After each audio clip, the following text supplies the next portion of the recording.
Mr. Wellington, I can help your daughter walk again. Marcus Wellington nearly dropped his coffee cup at the unexpected voice. He turned to find a boy no older than 10 standing behind the park bench where he sat with his daughter Emma. The boy's clothes were clean but clearly second-hand, his shoes worn thin, and his dark hair needed cutting. But his eyes held a confidence that seemed impossible for someone so young. "I'm sorry, son, but we don't need a," Marcus began, instinctively moving closer to Emma's wheelchair. "I know who you are," the boy continued calmly. "Marcus Wellington, CEO of Wellington Industries. Your daughter Emma was injured at Riverside Elementary's playground 3 months ago. The doctors say she'll never walk, but they're wrong." Marcus felt his spine stiffen. How could this street child know such personal details? Beside him, 7-year-old Emma looked up from her stuffed elephant, Mr. Peanuts, for the first time in weeks.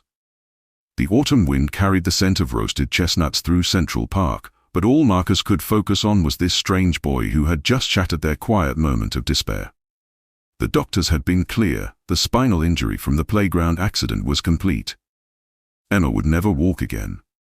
Marcus had exhausted every option: the best neurologists in the country, experimental treatments in Switzerland, stem cell therapy in Japan. Nothing had worked. Each failed attempt had dimmed the light in Emma's eyes a little more, until now she barely spoke, rarely smiled, and seemed to exist in a world where dreams had been permanently switched off. Marcus turned to find a boy no older than 10 standing behind them. His clothes were clean but clearly second-hand, his shoes worn thin, and his dark hair needed cutting. But his eyes held a confidence that seemed impossible for someone so young. "I'm sorry, son, but we don't need," Marcus began. "I know who you are," the boy continued calmly. "Marcus Wellington, CEO of Wellington Industries. Your daughter Emma was injured at Riverside Elementary's playground. The doctors say she'll never walk, but they're wrong." Marcus felt his spine stiffen. "How do you know all that?" "Because I've been watching. Waiting for the right moment." The boy stepped closer. "My name is Daniel. Daniel Morrison. And I can prove what I'm saying is true." Emma looked up for the first time in weeks, her eyes meeting Daniel's. Something passed between them, a wordless understanding that Marcus couldn't fathom. "What's your favorite thing about walking?" Daniel asked Emma directly. Emma considered this seriously. "I used to like jumping in puddles. And dancing in my room when no one was watching."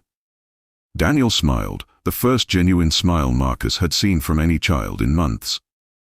"Would you like to do those things again?" "The doctors say I can't," Emma replied, but her voice held a note of curiosity. "Doctors know a lot," Daniel said, kneeling to Emma's eye level. "But they don't know everything about believing." Marcus's businessman instinct screamed danger. This was either a scam or the cruelest kind of false hope. Yet something in Daniel's manner gave him pause. The boy wasn't asking for money. He wasn't making wild promises. He was simply present. "What exactly are you proposing?" Marcus asked warily. "Give me 2 weeks," Daniel said. "Let me work with Emma every day for 2 weeks. If there's no improvement, I'll disappear and never bother you again." "Daddy." Emma's voice was small but urgent. "Please?" Marcus looked between his daughter and this strange boy. Every rational part of his mind said no. Every instinct screamed protect her from more disappointment. But the hope in Emma's voice, hope he hadn't heard since before the accident, made his decision for him. 1 week, he said finally. 1 week, and if Emma is even slightly worse or upset by this, it ends immediately. Daniel nodded solemnly. "That's all I need." That evening, Marcus found himself on the phone with his head of security, demanding a comprehensive background check on Daniel Morrison. What came back was puzzling rather than alarming. Daniel Morrison, age 10, lived in a foster home in Queens with Mrs. Elena Rodriguez, a retired teacher. His parents had died in a house fire 2 years earlier. He attended PS 234, where his teachers described him as unusually mature and gifted with other children. Most intriguingly, several teachers mentioned that Daniel seemed to have an uncanny ability to help struggling students, not academically, but emotionally. "There's something else, sir," his security chief added. "The boy's been in physical therapy himself. Severe burns from the fire that killed his parents. Doctor said he'd never regain full mobility in his left arm, but somehow he did." The next morning, Daniel arrived at the Wellington mansion carrying a small canvas bag. Marcus watched from his study window as Emma, for the first time since the accident, wheeled herself outside to greet someone. "What's in the bag?" Emma asked. Daniel opened it to reveal an assortment of seemingly random objects: smooth river stones, colored string, small wooden blocks, a tiny music box, and a journal with a worn leather cover. "Tools," Daniel said simply. "But not the kind you're thinking of." They set up in the garden pavilion, where Daniel had Emma hold one of the smooth stones while he arranged the wooden blocks in patterns around her wheelchair. "This isn't about your legs yet," Daniel explained. "This is about remembering who you were before you forgot you could be whole." Marcus watched from a distance as Daniel guided Emma through what appeared to be a combination of meditation, visualization, and play therapy.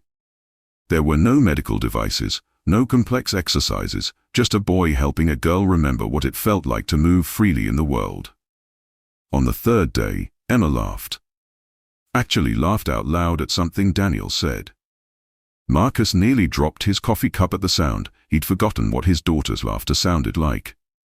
Dr. Patricia Reeves, Emma's neurologist, was less impressed when Marcus told her about Daniel's involvement. "Mr. Wellington, I understand your desperation, but false hope can be more damaging than no hope at all. This boy, however well-meaning, could be setting Emma up for devastating disappointment." "But she's happier," Marcus argued. "She's engaged with life again. Emotional improvement is wonderful, but it won't repair her spinal cord. Please don't let this child's enthusiasm override medical reality." Despite Dr. Reeves's warnings, Marcus found himself looking forward to watching Emma's sessions with Daniel. The change in his daughter was undeniable. She was more alert, more talkative, more like the spirited girl she'd been before the accident. On the fifth day, something strange happened. Marcus was reviewing contracts in his study when Emma's scream pierced the air. He ran outside to find her collapsed beside her wheelchair, Daniel kneeling next to her, and the housekeeper, Mrs. Chen, frantically calling 911. "What happened?" Marcus demanded. "She said she felt something tingling in her legs," Daniel said quietly. "She tried to stand, and then she fell." Dr. Reeves arrived with the ambulance, her face grim as she examined Emma. But after 20 minutes of tests, her expression changed to one of bewilderment. "I don't understand," she murmured to Marcus. "There's definitely increased sensation in her lower extremities. That shouldn't be possible given the nature of her injury." That night, Marcus sat by Emma's bedside as she slept. Daniel had remained at the hospital, curled up in a chair in the corner of the room. Around midnight, Emma stirred and whispered, "Daddy." "I'm here, sweetheart. I think my legs are waking up." Daniel says sometimes parts of us go to sleep when we're hurt, but they can wake up again if we remind them how. Marcus looked across the room at Daniel, who was apparently asleep but whose eyes Marcus could swear had been open moments before. The next morning brought an unexpected visitor. Mrs. Elena Rodriguez, Daniel's foster mother, appeared at the hospital room door with tears in her eyes. "Mr. Wellington? I need to speak with you." In the hallway, Mrs. Rodriguez revealed a truth that left Marcus speechless. "Daniel doesn't know this, but I knew his parents. His father, Miguel Morrison, was a physical therapist who specialized in spinal injuries. He developed some very unconventional techniques, combining traditional therapy with psychological healing methods. The medical community wasn't ready for his ideas." She paused, gathering herself. "Miguel always said that healing happened as much in the mind as in the body.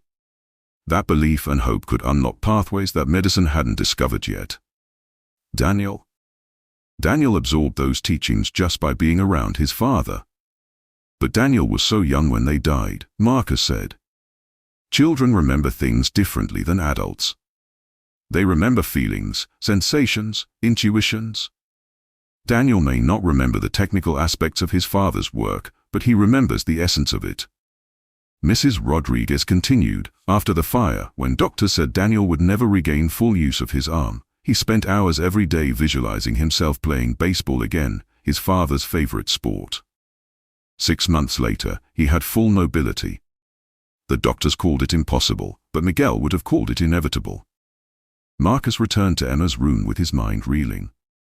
Daniel was awake now, reading to Emma from one of the picture books the nurses had brought.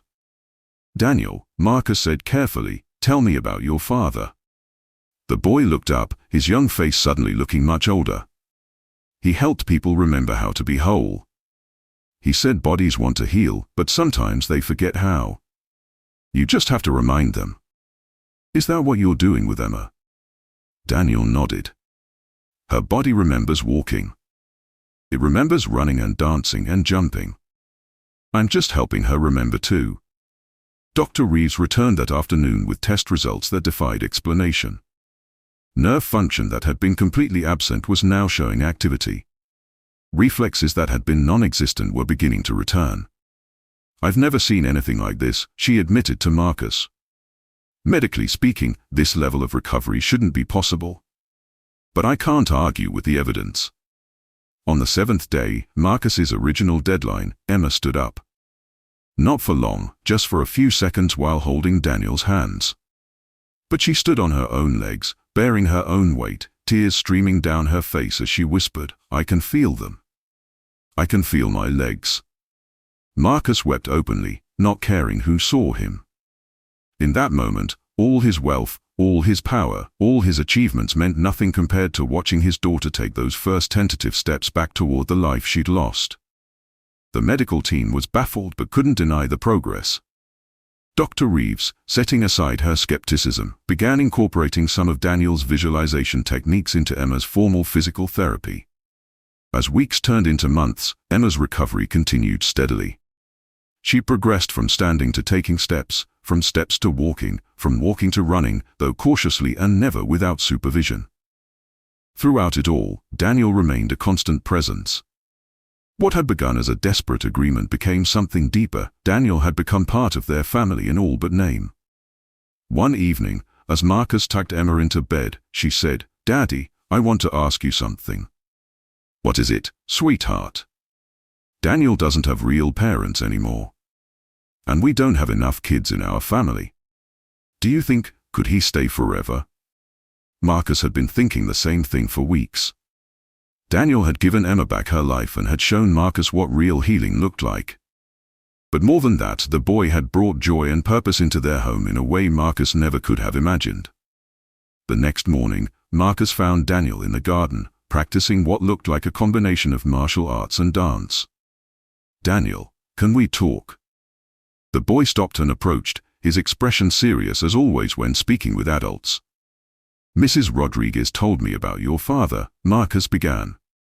"About his work, his beliefs about healing." Daniel nodded but said nothing. "I think your father would be proud of what you've done for Emma. What you've done for our whole family. He used to say that healing is just love made visible," Daniel replied quietly. Marcus felt his throat tighten. "Would you like to make this official? Would you like to be part of our family permanently?" For the first time since Marcus had met him, Daniel looked like the 10-year-old boy he actually was. His composure cracked, and tears filled his eyes. "Really?" he whispered. "Really? Emma wants a brother, and I think I need a son who can teach me about believing in things that seem impossible." Daniel nodded eagerly, and Marcus pulled him into a hug that felt like the most natural thing in the world.